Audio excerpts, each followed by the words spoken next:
যেই গুপ্ত নিয়ে এত কথা তাদের সাথেই আপনারা কেন জোটে গেলেন? বা যেটা আজকে তারেক রহমান বলেছেন, যাদের 16 বছর দেখা যায়নি, যারা 5 তারিখে পালিয়ে গেছে, তাদের সাথে মিলেমিশে ছিল, তাদের সাথে আপনারা তাল মিলালেন কেন? দেখুন, এই বিষয়টি আমি বলবো যে তারেক রহমানের জায়গা থেকে এটা বলা কোনোভাবে যৌক্তিক না। গুপ্তবার যদি বলতে হয়, যদি ওনারা জামাতকে গুপ্ত বলেন, তো জামাতের সঙ্গে তারা কেন ছিলেন গত 20 বছর?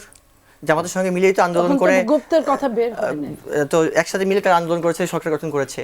ইভেন গত আওয়ামী আমলেও তো বিএনপির বেশিরভাগ আন্দোলন সফল করেছে জামাতের লোকজন।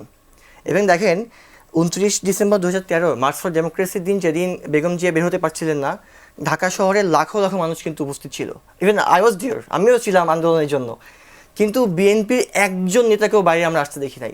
সেদিন তো হাসিনা পতন হওয়া ছিল একদম ম্যাটার অফ মিনিটস, আসে নাই। সেদিন কিন্তু পুলিশের গুলিতে শিবিরের একজন মারা গেছে রামপুরাতে, তারা একটা ছোট মিছিল করেছিল। তাহলে গুপ্ত ওয়ার্ডটা তো বলাটা উনি শুরু করেছেন। এটা হচ্ছে রাজনৈতিক ভাঙনটা শুরু হয়েছে এখান থেকেই।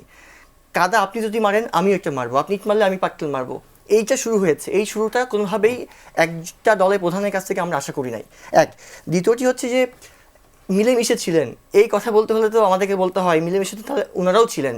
ধরেন বিএনপির যারা সেন্ট্রাল মূল নেতা ছিল, বেশিরভাগই তাদের ব্যবসায় ফুলে ফেপে উঠেছে, বেশিরভাগই তাদের খুব লাইফস্টাইল লিড, ভালো ভালো লাইফস্টাইল লিড করেছেন। কয়জন সেখানে খুব বেশি প্রবলেম ফেস করেছেন?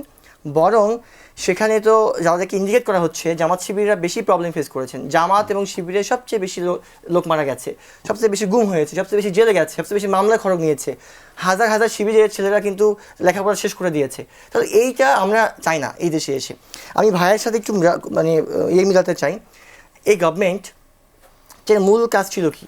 সংস্কার, বিচার এবং নির্বাচন। দেখুন, এই তিনটার কোনোটাই ঠিকমতো করতে পারে নাই, বরং এর বাইরে গিয়ে কিছু কাজ করেছে।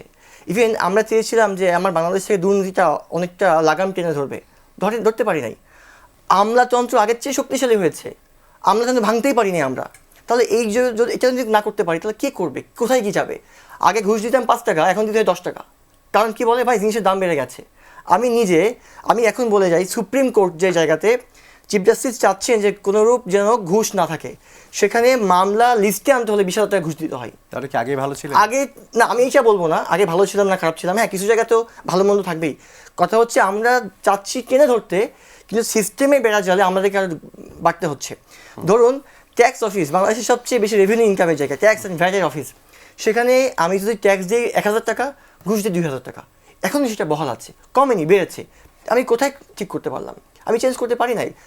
আমলাদের কথার বাইরে আমাদের কোনো উপদেশে কাজ করতে পেরেছে?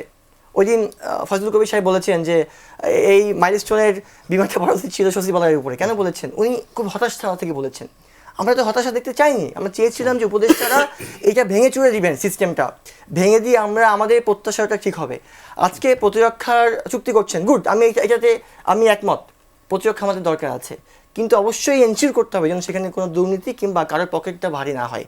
আমার রাষ্ট্রের মানুষ অনেক কষ্ট করে টাকা ইনকাম করে, সেটাকে আমি ট্যাক্স দিচ্ছি, ভ্যাট দিচ্ছি। কিন্তু যে সময়ে একটা নির্বাচন হচ্ছে, একটা নির্বাচিত প্রতিনিধিত্ব আসবে, সেই সময়ে বন্দরের চুক্তি কিংবা এই প্রতিরক্ষা সরঞ্জামাদি কেনার আসলে কতটা গুরুত্বপূর্ণ?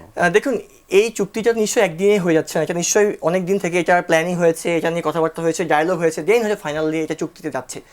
এটাকে আমি পজিটিভ মনে করি বিকজ অফ আমার দেশের প্রতিরক্ষা ব্যবস্থা খুবই নাজুক, খুবই দুর্বল।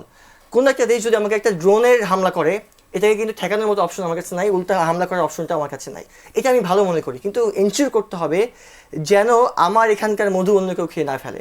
অর্থাৎ 5 টাকার জিনিস যেন 10 টাকা দেখিয়ে যেন 7 টাকা কেউ খেয়ে না ফেলে, এটা এনশিওর করতে হবে। সেকেন্ড হচ্ছে এই গভর্নমেন্টের অনেকগুলো আমাদের প্রত্যাশা ছিল, করতে পারি নাই। নেক্সট গভর্নমেন্ট যে আসবে, তাকে আমলারা এত বেশি চেপে ধরবে, সে চাইলেও এখান থেকে বের আসতে পারবে না। অর্থাৎ আমরা আমলাতন্ত্রে যে জটিলতা থেকে বের হতে পারছি না খুব সহজে, এবং এটা আমাদের রাষ্ট্রকে অনেক বেশি খেয়ে ফেলবে, এবং মানুষের যে অধিকারটা এইটা নিশ্চিত করতে গিয়ে আমাদেরকে পদে পদে বাধাগ্রস্ত হতে হবে।